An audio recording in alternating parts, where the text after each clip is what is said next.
Hello, this is Stitchy Witchy Bee. I'm Bee. My pronouns are she and her. Welcome and thank you for stopping by. This is a channel about and for cross-stitching. This video is going to be about what I've worked on in December. It is December 30th. I do still have a bit of stitching I'll be doing on the 31st leading up to midnight, but I'll just include any information about that in my January video. I'm not too worried about it. I will be doing a separate video on all of the works in progress or WIPs that I will have going into 2026, but that will hopefully come in the next few days. We'll see how long it takes me to edit it. It's going to be quite a doozy. Before I get started in my December things, I wanted to do a very quick shout out to Babs with Cottage Rogue. She welcomed me back from my hiatus that I took a little bit over the fall, and I really appreciated that. Anytime we've interacted, she's always been extremely upbeat and sweet, and I really do appreciate that. Thank you very much. Okay, so without further ado, this month I mostly worked on trying to complete things, but I did have one work in progress that I didn't finish, and that was continuing to do work on Autumn is as Joyful. This is a pattern by Lila's Studio.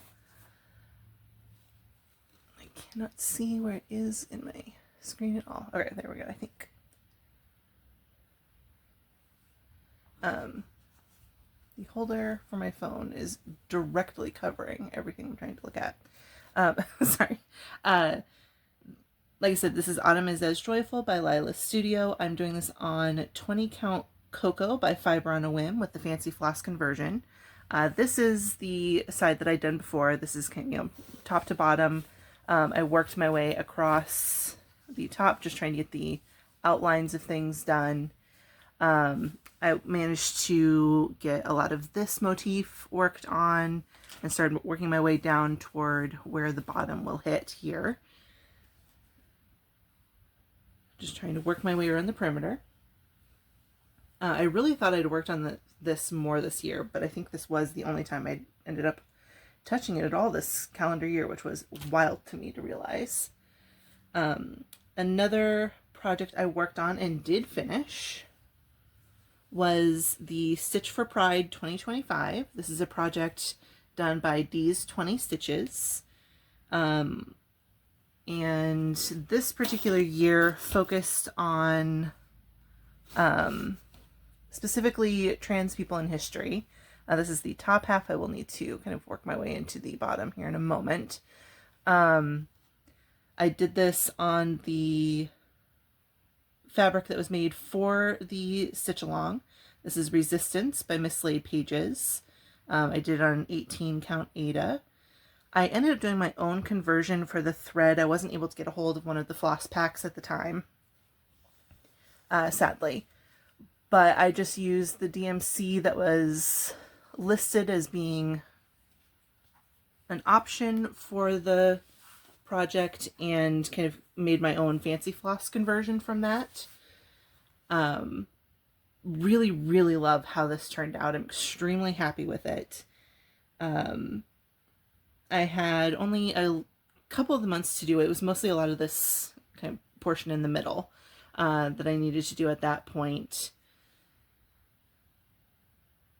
And yeah, I'm extremely happy with this. And it was really this was the first time I've done a Stitch for Pride project, so it was nice getting a chance to, since I don't believe one will be going on next year, possibly for a few years or ever again. We aren't sure. I'm not going to pressure anybody on it. I can't even imagine how much work goes into it with all of the information that comes along with each month's pieces and everything like that. It's a lot. It's a very, very big project. But I really appreciated getting to go on that journey and read about all of the people that were included and mentioned in it. Another stitch along I wanted to catch up on and finish was the Court of Crows. This is a pattern by Fine Frog Stitching. I did this on the called for, which is Caw Caw by Witch's Garden Crafts, and again 18 count, with all of the recommended DMC. This one, I think I'd been keeping up with it for at least the first couple of releases, and then after that, as happens a lot with the stitch alongs that I join in on, just kind of fizzled out for a little bit after that, through no fault of the pattern or the design or the releases. It's just pure ADHD, genuinely. But I am very, very happy with this. I can easily see this in a beautiful, like, filigreed golden frame. It'll just take a little bit to find the perfect one that will fit it. But I'm very, very happy with this.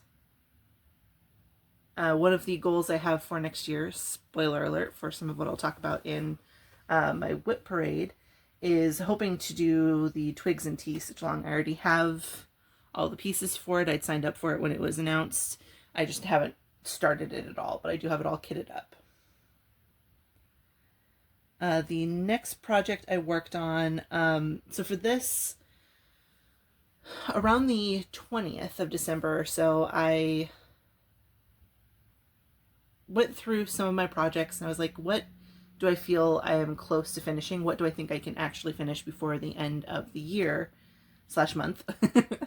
And what can I get done just to fully wrap them up so I'm not carrying them forward into 2026? And I did come up with 1, 2, 3, 4, 5 that I was able to do. I found a few others, but I was able to complete 5 of them.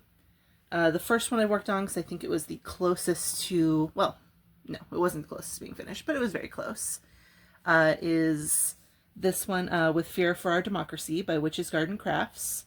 I did this on 20 count stone by Fiber on a Whim, using a mix of reds and blues from Stash that basically went along with what was recommended. And then I also used Red, White, and Boom by BeStitchMe. That was done for the word hour and then the border around it. Next is a project called Self-Worship by Night Spirit Studio, which was a little extra poignant due to the recent passing of Sage, one of the designers for Night Spirit Studio. This was done on 18 count Night Owl by HandDyed by Rolanda, using Aged Wine by Valdani. I can also see this one in a very gothic, elaborate frame, probably painted black with maybe a little silver or gold antiquing on some of it. I don't know, I really love this. Anyone who knows me knows I love gothic architecture. I love a lot of those elements, and you know what? I think there should be more uteri in just about everything. So that's a bit of this. The moment I saw this pattern ages ago, I knew I had to stitch it, and I'm extremely happy with it. Next, this one caused me a bit of an issue. Okay, so this is the Book of Lost Keys by Haunted Frames. They do a whole series of patterns that are based off of books, kind of like this. And I've done one before. I have 2 more that I'm still kind of in progress on.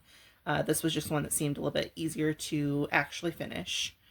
I had completely forgotten and missed all of the back stitching until very, very recently, and had to go in and, like, even after finishing the rest of the stitching, I realized, oh, there's a ton of back stitch I need to go in and do. Like I said, this is Book of Lost Keys by Haunted Frames. I did this on 18 count Gray Magic by BeStitchMe. And I think these were either the colors that were called for or just really similar ones that I had in Stash. I did initially start this when I was still doing 2 strands for a lot of projects. So it was a difficult thing to finish just because everything felt so bulky and just really, really unpleasant from what I'm now used to, because I'm used to using 1 strand for a lot of my projects. But I am still happy with the finished result I'm glad to have it done as well, so I'm hoping to get the other two, again, another spoiler alert, done sometime this next year so that I can get them all wrapped up. Next, this was the one that was closest being finished, but I had a bunch of backstitch left to do on it. That was basically the only thing I had left, but there was a lot of it. This is Palmistry by Witch's Garden, or sorry, by the Witchy Stitcher. I did this on 20 Count Dunes by Fiber on a Whim, using Onyx and Mascara by Weeks Dye Works with a little bit of white DMC just here at the bottom. Like I said, most of this was already done. The only stitching I needed to do was a few of these little like specks and then the actual back stitch on the fingers and palm. But I am extremely happy with this. And I remember it was another one where I saw it and I was immediately like, okay, I need to do this. It is getting washed out a little bit by the light. Let's see if that helps. Yeah, that's more true to color. On the fabric, as opposed to, let's see, it's holding on a little bit, but another one I'm extremely happy with. And then lastly, this one, I just finished it, actually just a couple hours ago, and it was giving me absolute fits. Most of it was completely fine. Now I'll kind of discuss a little bit more about the few issues I had, and it was a me issue, not a design issue. I want to specify that it was it was entirely user error, user problems. This is 'Tis the Season to Be Spooky by Luba Davies Atelier. I did this on, again, 18 Count Gray Magic by BeStitchMe. It's a wonderful fabric. I did it in black DMC and then Night Stalker's Calling's Pumpkin Cane for the season in Spooky. So the parts that I struggled with, there were all these stars around the pattern and then these bats.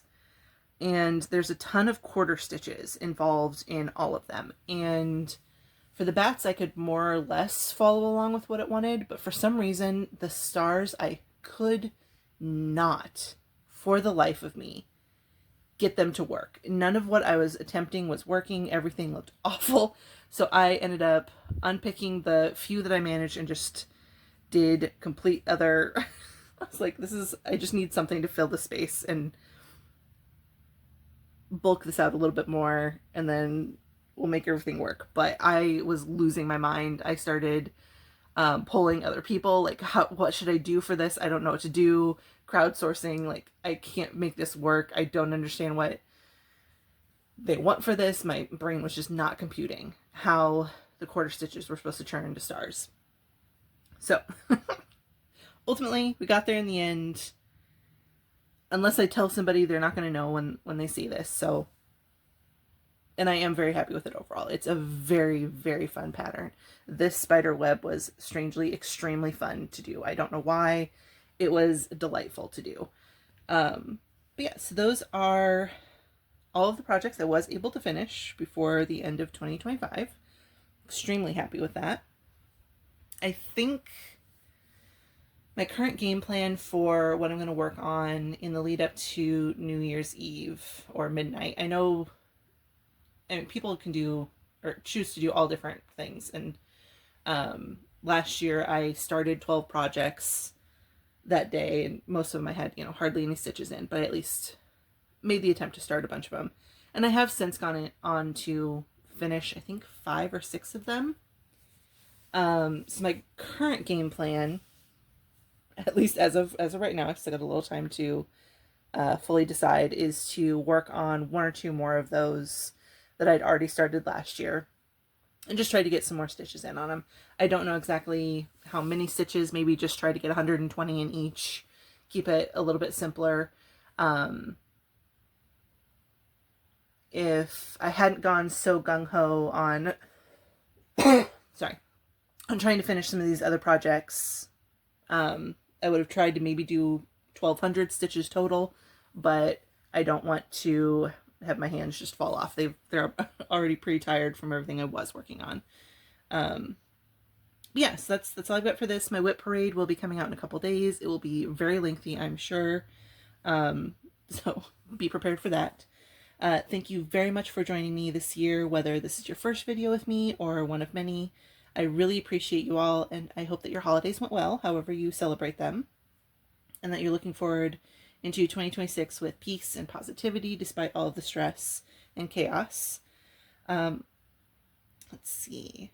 In the meantime, try to remember to get enough water, stay safe, take your meds if you need to, and focus on what makes you happy. I'll see you next time. Bye.